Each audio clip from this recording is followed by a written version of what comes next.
Në Amerikë, Trump nuk është kryetari i Partisë Republikane. As Obama nuk ka qenë kryetari i Partisë Demokrate. Sepse sistemi partijak këtu ndryshon tërësisht nga sistemi partijak që mund të jetë në Europë. Këtu ka një këshill kombëtar si demokratët se republikanët dhe këshilli zgjedh me votë kryetarin këshillit kombëtar demokrat dhe republikanë, qoftë se ata janë meshkuj, ka dhe bashkë kryetare femër nga dy ekran, nuk e njeh askush. Madje kur ti je president, emëron ti kush do të jetë kryetari i partisë, në këtë rast Trump. Ka qenë kunata e Ramrit, kryetari i këshillit kombëtar për shembull, madje edhe vajza e djalit mediokër e rik ishte Laura, të cilën e mori dhe veten Kinë. Në qoftë se shikon në Itali, Berlusconi nuk ka pasur rival tek partia e tij. Sarkozy, ndaj Berisha mbetet në këtë lloj modeli. Dhe në këtë rast është një vot besim i kryetarit me antarësinë e vet. Natyrisht që votat për grupimin demokrat ishin shumë se gjysmë milion. Antar partije me atë tesër se si atë kartë, nuk e di, mund të jenë 40.000, 50.000. Mbaj mend që kur hynin ata heronjtë të ambasadave, të ambasadet e huaja, Ramiz Alia thoshte si nuk e dim ne, tha, listën e atyre që hynë sepse na e dhanë të huaj, kur ne kemi 25.000 komunistë në Tiranë. Me sa di, sot në 12.000 mund këtë pëse janë. Edhe në Amerikë, këtu quhesh i regjistruar, republikan ose demokrat. Pra ti ke një detyrim të regjistrohesh përpara se të marrësh të drejtën për të votuar si për primary, por edhe për zgjedhje përgjithshme, por nuk të ndalon kush që të regjistrohesh i pavarur, independent. Dhe mund ndryshosh regjistrimin. Trump gjithjetën demokrati majt ka qenë. Tani është i djathtë për të marrë votat, por nuk ka asgjë konservatore si Reagan, Bush, McCain. Dhe mendoj që ky nuk është problemi kryesor për Shqipërinë. Në Shqipëri problemi më i madh është korrupsioni galopant i tre përbindeshme, tre monstrave, lindat. Linda e Surrelit, linda e Akshit dhe linda e tuneleve që rrezikojnë shqiptarët. Ajo që do ta cilësonte si pallosh. Çfarë ndodhi me këtë lëtyr, i cili i konsideron shqiptarët si Taliban? Meriton ta tërheqin zvarr shqiptarët dhe ta vrasin me këtë fjalë, nëse ka thënë. Por pse anulloi lejet e ndërtimit për 26 leje kullash të mëdha? Çfarë ndodh?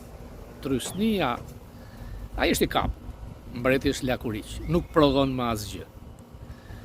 Nuk mund të jem nihilist të them që Shqipëria s'ka ndryshuar, sepse ndryshon nga sipërmarrja private, nga milionat e dollarëve nga emigrantët, por janë dhe paratë e pista. Ka dy modele që të ndërtosh të sistemin e sipërmarrjes lirë. Mund të kesh të bazohesh tek milionat dhe miliardat e kokainës dhe të kesh një shtet si Kolumbia, El Salvadori,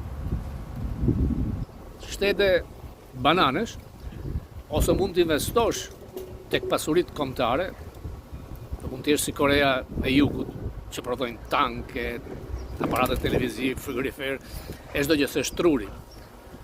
Ose mund të jesh një vend agrar deri tek Hungaria, por Rama ka zgjedhur që të bashkëpunoj me krimin. Ajo që ndodhi që demokratët bashkuan votat për integrimin nuk ka asgjë të keqe. Absolutisht. Disa thonë që mund të ndrojnë kushtetutën. A thua se ne kemi kushtetutën e Jeffersonit. Kushtetutën tona kanë bërë grekët, likurso, këtë dije. Dhe nuk ka kaluar tek referendum, është e vjedhur. Aty duhet Republikë e re. çdo gjë nga e para. Gjykata e lartë do të shkrirë. Meriton të digjej me atë që bëri duke nxjerrë një kusare ordinere, vjedhse, alabake sipas përmasave të fjalorit të tij, duke liruar. Ndërkohë që ish presidenti duket se do të vdes në burg me ato pamje që shikojnë. Larg qoftë jo. Spaku në mbështesin amerikanët ajo që quhet deep state. Ti mund të blesh vajzën e Trumpit. Ti mund të puthësh këmbët shifutit Kushner.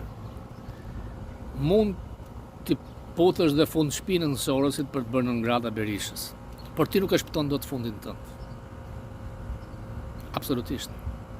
Sepse e dikush që u katapultove në politikën shqiptare nga kanalet e zeza të Sorosit. Dhe kush hyn nga kanalet e zeza, nuk ikën nga kanalet e bardha. Por çdo gjë është në dorën e shqiptarëve. Unë e kuptoj që të flasësh nga Amerika është shumë herë më e lehtë se sa nga aty. Sepse ky vend t'jep liri. Në atë vend lirin ta përdosin. Por unë shpresoj.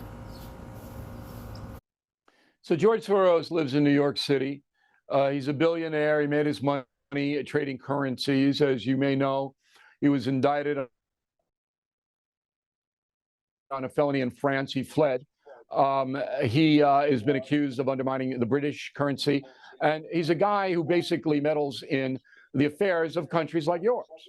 And in the United States, he's got a battery of lawyers that protect him from any kind of indictment because he stays within what is permissible as far as his donations are concerned.